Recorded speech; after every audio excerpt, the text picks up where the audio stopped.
Division into groups, इसमें क्या है, इसका ऑब्जेक्टिव क्या है? डिवीजन इनटू ग्रुप नाम भी सजेस्ट कर रहा है। जैसे 10 लोग हैं और दो ग्रुप में डिवाइड करना है, एक 6 का ग्रुप हो, एक 4 का ग्रुप हो, या एक 5 का ग्रुप हो, दूसरा भी 5 का ग्रुप हो, उसके बारे में है ये। So to find the number of ways in which P plus Q things can be divided into 2 groups containing P and Q thing respectively, ठीक है ना। P plus Q things total मेरे पास में है और उन्हें 2 ग्रुप में हमें डिवाइड करना, एक ग्रुप में P लोग होंगे, दूसरे में Q, ठीक है ना। तो अगर हम शुरुआत में जब स्टार्ट करेंगे तो P थिंग्स को अगर चूज करना है तो P plus Q थिंग्स में से हमें P थिंग्स चूज करना है, इसका मतलब। तो वो कितने तरीके से हो सकता है? P plus Q CP, ठीक है। जब हम P plus Q थिंग्स में से P थिंग्स अगर हम चूज कर लेते हैं तो हमारे पे बचता क्या है? Q things. Q थिंग्स को उसके बाद में हमें नेक्स्ट क्या है? सेकेंड पार्ट Q थिंग्स है हमारे पास, और उसमें से Q के Q को ही चूज करना है, सेलेक्ट करना है, यानी Q C Q। Q C Q तो 1 होता है, इसलिए यहां मैंने लिखा नहीं है, ठीक है ना। इसका मतलब अगर हम P plus Q थिंग्स को 2 ग्रुप में डिवाइड करेंगे तो P plus Q factorial divide by P factorial into Q factorial इसका आंसर है। बहुत छोटी सी बात। 10 जने हैं, अगर हमको 2 ग्रुप बनाने हैं 6 और 4 के, तो 10 factorial by 6 factorial by 4 factorial हो जाएगा तुरंत, ठीक है ना। उसके बाद अगर ज्यादा हो गए, सपोज करो हमको 3 ग्रुप बनाने हैं और हमारे पास चीजें कितनी है? P plus Q plus R, this is to be divided into 3 groups containing P things, Q things and R things, ठीक है ना। तब क्या होगा? जब हम शुरुआत में P things चूज करने जाएंगे तो हमारे पास क्या ऑप्शंस है? P plus Q plus R things total available है, उसमें से हमें सिर्फ P चूज करना है, ठीक है ना। तो P plus Q plus R CP। जैसे ही हम P इसमें से सिलेक्ट कर लेते हैं, निकाल लेते हैं, बचता क्या है? Q plus R। Q plus R में से कितना चूज करना है हमें सिर्फ Q निकालना है उसमें से, ठीक है। सेकेंड ग्रुप हम तुरंत बना लिए, P Q plus R CQ। अब बचा क्या? Q का सिलेक्शन करने के बाद में मुझे सिर्फ R बचा, R में से ही R को चूज करना है, ठीक है, RCR। तो हमारा जो आंसर बना, इसको सॉल्व किए, P plus Q plus R factorial divide by P factorial Q plus R factorial.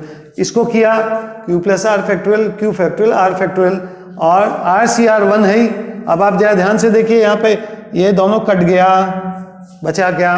P plus Q plus R factorial divide by P factorial Q factorial R factorial, ठीक है ना। इसके बाद हम लोग आगे बढ़ते हैं, इसी में थोड़ा सा और आगे वेरिएशंस थोड़ा सा बताता हूं। अगर P plus Q plus R things नहीं है, सपोज कीजिए 18 चीजें हैं और आपको it has to be divided equally into 3 distinct groups. तो 3 डिस्टिंक्ट मतलब 6 का अगर हम लोग को ग्रुप बनाना है तो कितना तरीका होगा? 18 factorial by 3 factorial into 3 factorial into 3 factorial, that is 3 factorial whole cube. तो सिमिलरली अगर मेरे पास 3P थिंग्स है और हम उसको डिवाइड कर रहे हैं इक्वली इनटू 3 डिस्टिंक्ट ग्रुप्स, तो 3P factorial divide by P factorial P factorial P factorial. क्या हुआ? जो हुआ P equal to Q equal to R हो गया। उसमें क्या था? P may not be equal to Q, may not be equal to R, लेकिन इसमें क्या है? 3 इक्वल ग्रुप्स हैं जिसमें नंबर सेम है, ठीक है। उसके बाद the number of ways in which 3P things can be divided into 3 identical groups। ये एक बड़ा डिसेप्टिव टर्म है, ये थोड़ा सा जो है आप इसमें धोखा मत खाइएगा, इसको मैं 1 मिनट बाद समझाऊंगा भी। आइडेंटिकल ग्रुप्स का क्या मतलब होता है? आइडेंटिकल ग्रुप्स में हमारे पास में कई तरीका जो है सिलेक्शन करने का लॉस्ट हो जाएगा। क्यों लॉस्ट होगा अभी मैं बताऊंगा, एक्सप्लेन करूंगा। फिलहाल आप फॉर्मूला लिखें, 3P factorial divide by 3 factorial into P factorial whole cube. यही चीज है, सिर्फ यहाँ 3 फैक्टोरियल लग गया।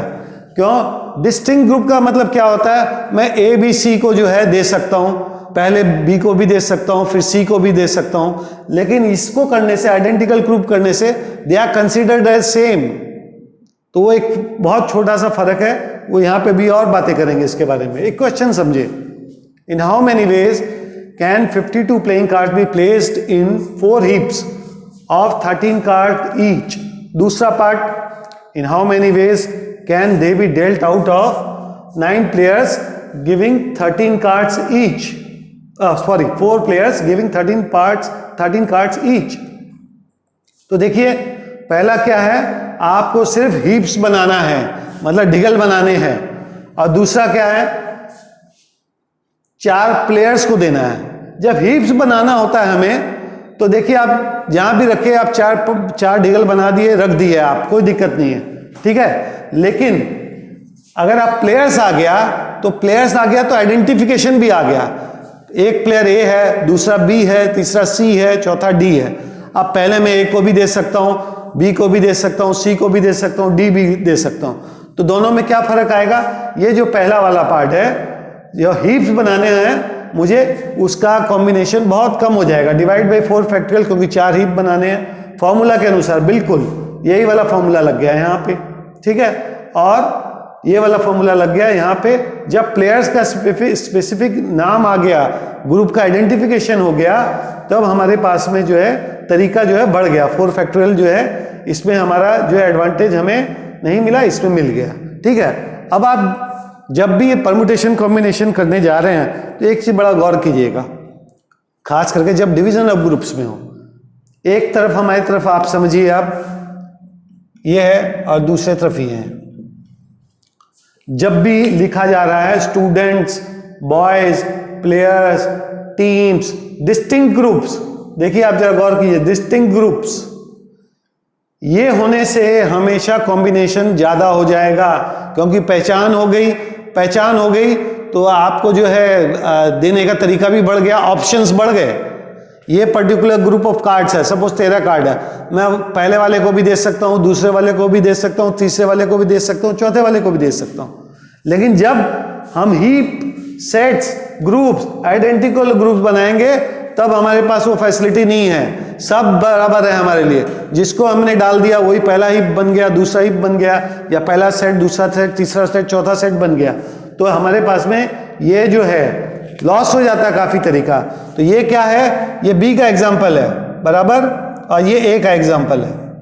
याद रखिएगा ये चीज, नहीं तो क्या होगा, जो आपके पास में कई ऑप्शंस आएंगे और सारे ऑप्शंस जो है डिसेप्टिव रहेंगे.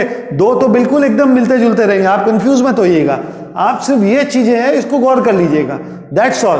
बहुत कम जगह इस तरीके से आपको दिखाया जाएगा, लेकिन मैं आपको अपने एक्सपीरियंस से इस चीज को लिख के आपको अलग से नोट करा रहा हूं. तो आप नोट कर लें और कंफ्यूजन में बिल्कुल मत रहिएगा, ठीक है ना. आगे बढ़ता हूं, और चीजें पढ़ाऊंगा अगले क्लास में.